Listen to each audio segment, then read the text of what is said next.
Welcome everyone. My name is Hannah McDaddick and I am a performance coach and an emotional intelligence trainer. I help people overcome emotional and mental barriers, overcome self-sabotage, enhance their emotional intelligence and take them through various challenges, professional and personal. I often come across this question in various places and also from clients, how to create sustainable training. And it's quite interesting because I've not come across a lot of programs as a learner myself, other than perhaps language courses and school classes and university programs. But when it comes to adult learning or your typical professional development, especially in the corporate or organizational world, what happens very often is learning events. So they can be a single one-off workshops or a couple of workshops, and there is no follow-up and no continuation actually built into those learning experiences, which always surprises me because studies show that we only retain about 10% of the knowledge that we gain. And also after about 3 months since the learning event, we don't remember practically anything. And most people would probably agree that if you can't recall the information that you learned, you are unlikely to apply it. So why would companies actually want to spend all the time, all the money, all the resources creating something and delivering something that isn't going to be effective?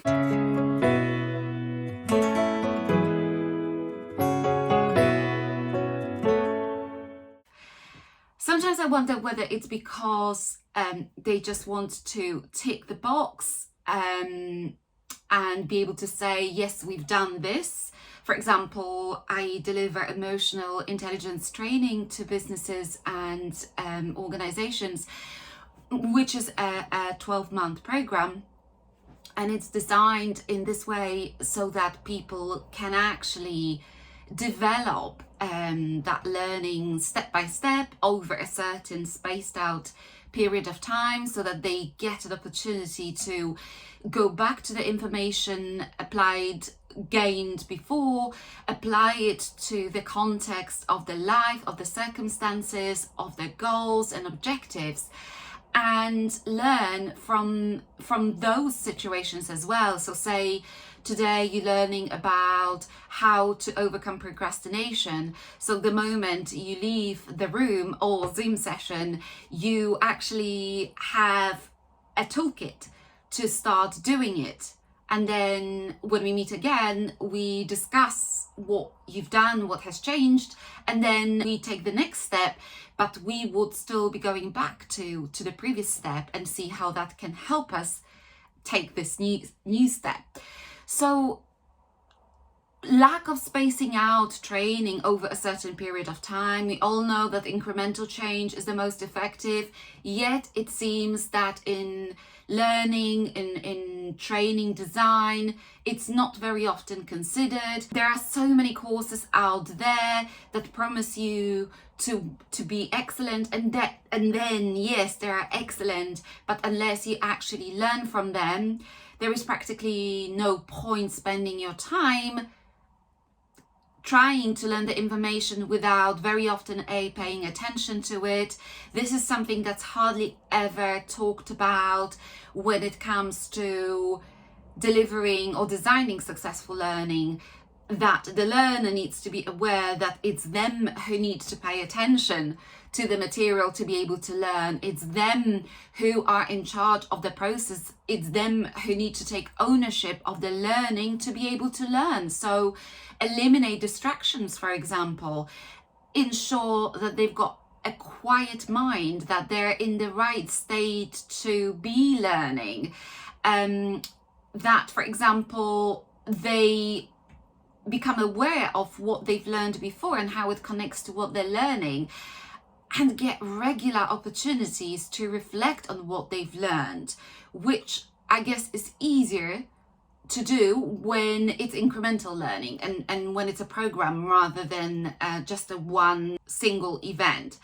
So all these things need to be taken into consideration, but I guess from my perspective, sometimes we still talk about different learning styles, which is a bit dated, a bit of a dated approach, and a bit of a myth.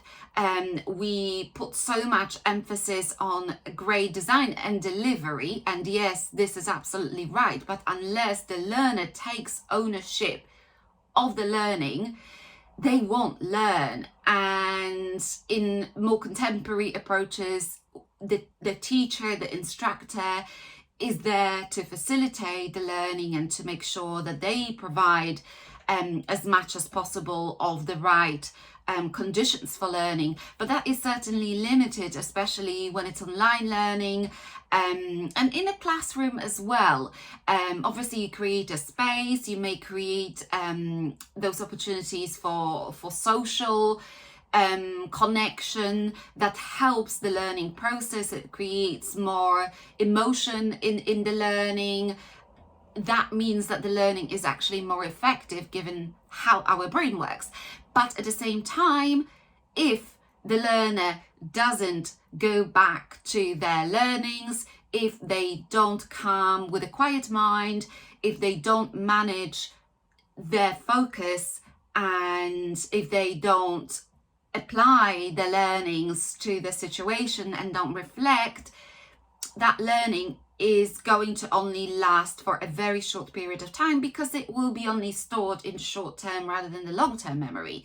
So that's why having an opportunity, for example, in between sessions for coaching is another very effective strategy, because it builds A, accountability that a lot of people struggle with, and B, an opportunity to recall, retrieve that information and reinforce those memories, which effectively the learning process is about. It's about creating memories of the content that we've learned. So when you come across this question again, how to learn, why do courses not work, why does organizational learning not work? Well, this is exactly why, and this is exactly what you can do about it. So make sure that the learner is in charge of the learning process, create opportunities for connecting the old knowledge to the new knowledge, and also for some emotional load so that that learning is reinforced. And most importantly, make sure that that learning is spaced out. That will certainly increase the chances of learners succeeding in the process of learning. I hope you found this video useful. It applies to individual and organizational learning. And if you are interested in the subjects of emotional intelligence, self-improvement, personal development, let me know by liking this video and even perhaps signing up to my YouTube channel. Thank you for watching.